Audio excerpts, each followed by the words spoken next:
வணக்கம்.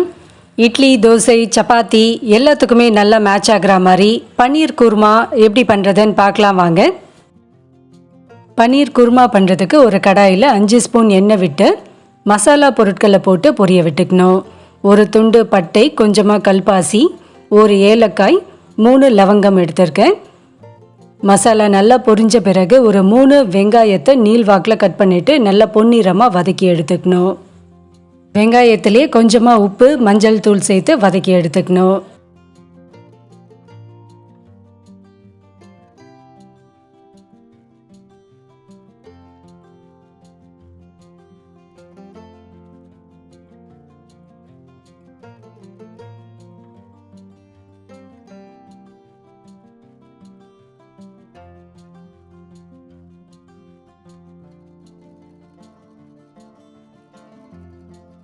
மிக்ஸி ஜாரில் அரை மூடி தேங்காய், அரை ஸ்பூன் சோம்பு சேர்த்து நல்லா விழுத அரைச்சி எடுத்துட்டு நல்லா அரைப்பட்ட பிறகு 3 பழுத்த தக்காளியும் சேர்த்து நல்லா ஸ்மூத்தாக அரைச்சி எடுத்துக்கணும்.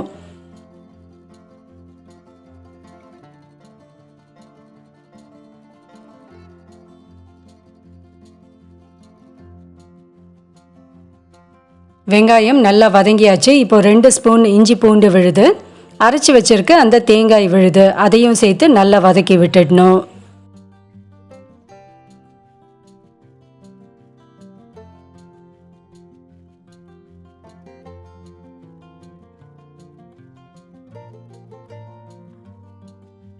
அடுத்து இதில் 2 ஸ்பூன் கரம் மசாலா தூள், 1 ஸ்பூன் சர்க்கரை, 2 ஸ்பூன் மிளகாய் தூள், மிளகாய் தனியா ரெண்டுமே சேர்த்து அரைச்ச தூள் இது. 2 ஸ்பூன் மிளகாய் தூள் சேர்த்த பிறகு நல்லா வதக்கிட்டு பொடியாக நறுக்கி வச்சுருக்க பன்னீரையும் சேர்த்து ஒரு தடவை நல்லா கலந்து விட்டுட்டு 3 கிளாஸ் தண்ணீர் சேர்த்து இதை நல்லா கொதிக்க விடணும். தேவைப்பட்டால் இன்னும் கொஞ்சம் உப்பு சேர்த்துக்கலாம் சுவைக்கு ஏற்ப.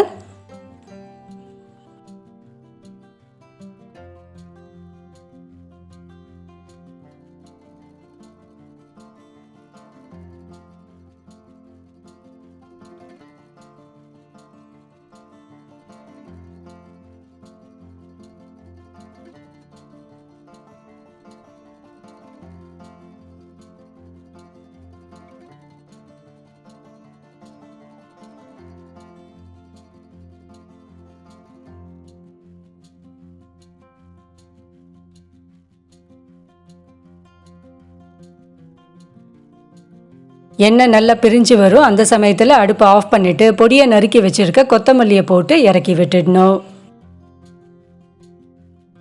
இட்லி, தோசை, சப்பாத்திக்கெல்லாம் இந்த குருமா ரொம்பவே அருமையாக இருக்கும். கண்டிப்பாக இந்த மெத்தடில் ட்ரை பண்ணி பாருங்கள். தேங்க்யூ.